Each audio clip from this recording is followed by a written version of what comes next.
După cum v-am obișnuit, ne place să vă arătăm lucruri frumoase și interesante din România.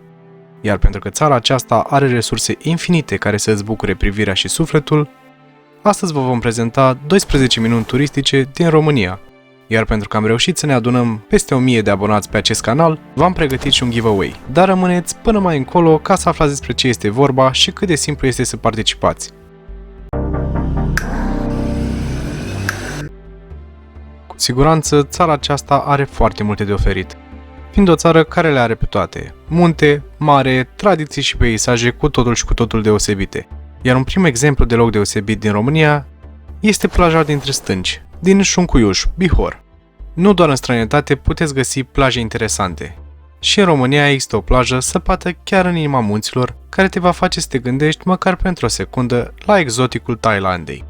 Este vorba de plaja Șuncuiuș, din județul Bihor, loc în care a fost amenajată o plajă de o frumusețe rară, pentru puțini oameni care au ocazia să o descopere chiar în inima Apusenilor.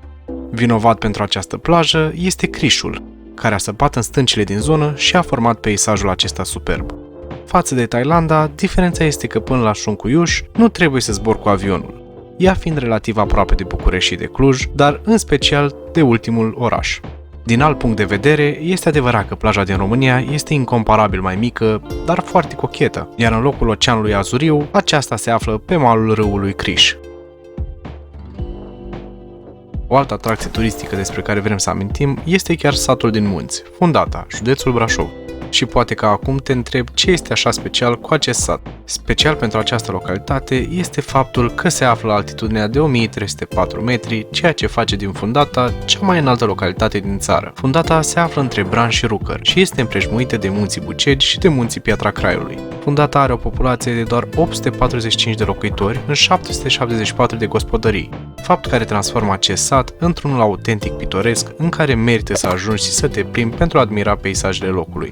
Am putea spune că acest loc este unic și nu doar pentru că este cea mai înaltă localitate din țară, ci și pentru că aici poluarea aerului, a apei și a solului este de 0%. Așa că Fundata este chiar o minune turistică unde te poți relaxa și unde îți poți încărca bateriile. Nu avem doar o bucățică de Thailanda în România, ci și un pic din Austria. Asta pentru că satul Ciocanu, din comuna Dâmbovițoara, județul Argeș, este supranumit Austria României. Și de ce putem numi acest sat o minune turistică? Pentru că țări precum Austria sau Elveția sunt catalogate de foarte mulți dintre cei care ajung acolo drept raiul pe pământ.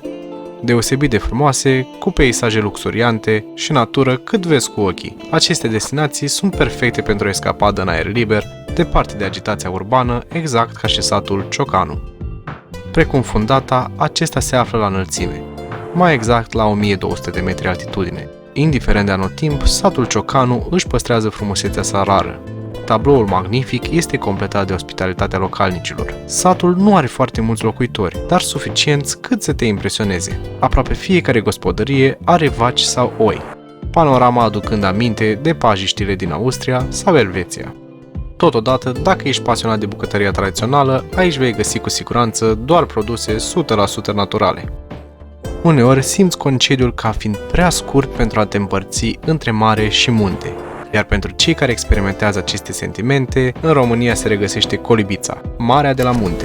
Lacul Colibița este un lac artificial de acumulare din munții Călimani, din județul Bistrița-Năsăud. Lacul se întinde pe o distanță de 5 km și mai este cunoscut ca Marea de la Munte. Pe malurile lacului se află stațiunea turistică Colibița. Lacul este înfrumusețat de prezența unor mici insule pe suprafața sa, care oferă o imagine superbă pentru cei ce aleg să viziteze zona. Localitatea Colibița este atestată documentar încă din anul 1760. Până în 1940, ea fiind o renumită stațiune climaterică, datorită concentrației ridicate de ozon și iod din aer. Pe lângă plaja și baia în apa răcoroasă a lacului, de care poți să te bucuri în strandul amenajat, Colibița este o zonă excelentă pentru liniște, relaxare, pescuit, drumeții sau plimbări cu sania în timpul iernii. Mergem mai departe cu videoclipul nostru și ajungem la Poiana Mărului, județul Caraș-Severin. Poiana Mărului este unul dintre cele mai frumoase obiective turistice ce pot fi vizitate în zona Banatului. O oază de liniște și de relaxare în care poți evada din mijlocul nebuniei urbane în care îți desfășori viața de zi cu zi. Aceasta este situată la un maxim de 700 de metri altitudine, străjuită de munții Țarcului și Muntele Mic și udată de râurile Șucu și Bistra Mărului. Fără discuții, aceasta este una dintre cele mai frumoase arii protejate ale Banatului Montan. În această zonă veți găsi o mulțime de trasee turistice, iar pentru amatori, aceștia pot merge pe un traseu de aproximativ 15 km care duce direct la Muntele Mic, putând fi vizitate în această zonă pietrele lui Scorilo, cascadele Șucului la o distanță de 3,5 km plecând din Poiana, lacul și barajul Poiana Mărului, precum și mănăstirea Poiana Mărului. Pentru cei care au rămas până în acest punct, după cum v-am spus și la începutul episodului, avem și un giveaway pentru voi. Vrem să vă mulțumim pentru că ne-am adunat 1000 de abonați pe acest canal într-un timp atât de scurt. Iar pentru a vă mulțumi, ne-am gândit să organizăm și un giveaway în valoare de 250 de lei. Și cum putem sărbători mai bine dacă nu cu o șampanie Moet din partea noastră? Regulile ca să puteți participa sunt foarte simple. Dați like acestui videoclip, comentați cu numele videoclipului care v-a plăcut cel mai mult și desigur că trebuie să fiți abonați. Câștigătorul va fi ales printr-un sistem aleatoriu în următorul videoclip.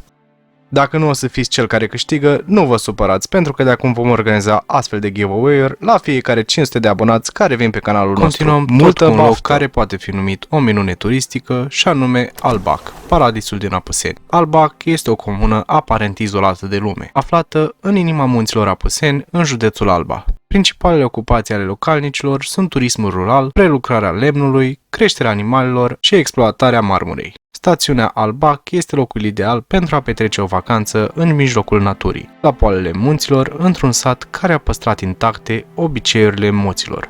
Aici sălbăticia și puritatea locurilor au rămas nealterate. Liniștea și odihna sunt pretutindeni, iar bucuria de a privi codrii, pururea verzi și a asculta susurul apei nu îți dă pace. Întreaga zonă, cu o tradiție folclorică arhaică, este recomandată pentru excursii, vacanțe, dar și pentru tratamentul surmenajului fizic și intelectual. Chiar dacă necesită un pic de efort pentru a ajunge în acest loc, știți și voi că tot ce este frumos nu este ușor accesibil. La fel este și cazul Pietrelor Doamnei din Munții Rarău. Rezervația naturală Pietrele Doamnei este unul dintre cele mai pitorești locuri din județul Suceava, un ținut încărcat de legende și cu o frumusețe ce îți taie respirația. Pe teritoriul ariei naturale protejate se află o formațiune de stânci calcaroase cunoscute sub numele de Pietrele Doamnei, denumire de la care provine numele rezervației. Cu o formă spectaculoasă, învăluită în mister, apariția Pietrelor Doamnei este explicată de localnici prin numeroase legende pe care le puteți afla atunci când ajungeți în acest loc. Zona în care se află Pietrele Doamnei este o zonă cu un pitoresc aparte, în jurul ei fiind multe obiective turistice apreciate. Pentru cei pasionați de escaladat, trebuie să știți că puteți urca pe un traseu de dificultate medie, de unde puteți admira peisajul acestei zone, iar la coborâre vă puteți odihni la Cabana Rarău, aflată chiar la poalele acestei rezervații naturale. Dacă îți dorești să mai vezi și alte episoade precum acesta, apasă te rog frumos butonul de like și pe cel de subscribe. Poate că nu toate sunt roz în România, dar cu siguranță frumusețea naturii este cu adevărat fără egal. Iar acest fapt îl poate confirma și lacul Ochiului Beiului. Lacul Ochiului Beiului este un lac de origine karstică și face parte din Parcul Național Cheile Nerei. Lacul Ochiului Beiului este poziționat aproape de cele 3 cascade ale râului Beușnița, rezervație naturală cu același nume. Împrejurimile sălbatice, ca și ruinele cetății medievale Ilidia din apropiere, constituie unul dintre cele mai frumoase puncte turistice din Banat. Lacul Ochiul Beiului este fermecat și datorită faptului că localnicii încă alimentează povestea ielelor. Ei povestesc că aici se adună ielele în noaptea de sânziene, se îmbăiază și dansează până în zor de zi. Cei împătimiți de mare, dar sătui de aglomerație, dornici de aerul sărat al mării și de liniște, trebuie să știe că pentru ei există un loc special, și anume plaja Corbu. Corbu este una dintre cele mai frumoase plaje sălbatice din România. Are o energie aparte și te relaxează de la primul pas pe nisip. Pe timpul verii, apa mării este caldă, la orice oră din zi prefer să înnoți în valurile ei, iar seara cu siguranță este și mai frumos pentru că atunci aerul este mai răcoros, iar apa se păstrează călduță. Datorită faptului că mulți preferă condițiile plajelor private, aceasta nu este supraaglomerată, făcând ca plaja să fie liniștită, fără să te trezești că sare nisip pe tine. Plaja a fost inclusă în rezervația Delta Dunării, ceea ce înseamnă că sunt anumite restricții de bun simț în ceea ce privește acest loc, fapt care îți va aduce liniștea și relaxarea pe care ți-o dorești în concediul tău din această vară, care se apropie cu pași mărunți. O altă minune turistică din episodul de astăzi, în care vă recomandăm să ajungeți, este Biertanul. Satul Biertan este cu siguranță unul dintre cele mai frumoase sate din Transilvania, dacă nu chiar și din România, el fiind inclus totodată și în Patrimoniul Național UNESCO. Încărcat de istorie și cu un farmec aparte, satul Biertan este vizitat anual de mii de turiști, dornici de liniște, relaxare, dar și de a vedea un sătuc tradițional transilvanean. Una dintre primele așezări sătești din Ardeal, Biertanul a fost atestat documentar în 1224, apoi în 1283, alături de Media și Moșna. Biertanul a fost sediu episcopal săsesc vreme de 3 secole, mormintele episcopilor găsindu-se în prezent în turnul mausoleului. Localitatea și-a păstrat farmecul de-a lungul anilor, cu case vechi, construite în stil baroc transilvanean, cu ziduri groase, fundații de piatră, fațade în culori pastel și decorații cu motive viticole. Dacă ajungi aici, trebuie să știi că biserica fortificată din Biertan reprezintă unul dintre principalele obiective turistice din zonă, împreună cu închisoarea îndrăgostiților, ce a fost construită în ideea unui fel de terapie timpurii de cuplu folosită acum sute de ani. Fie că ai ajuns sau nu în delta, imaginea pelicanilor care își duc nestingeriți traiul și a nuferilor plutind mândri pe întinderea apei îți răsfață cu siguranță imaginația. O plimbare de câteva ore în leagănul valurilor de pe brațele Dunării este fix picătura de apă care atinge nisipul deșertului unui suflet citadin, prea adesea epuizat de privațiunile spirituale impuse de un oraș sufocant.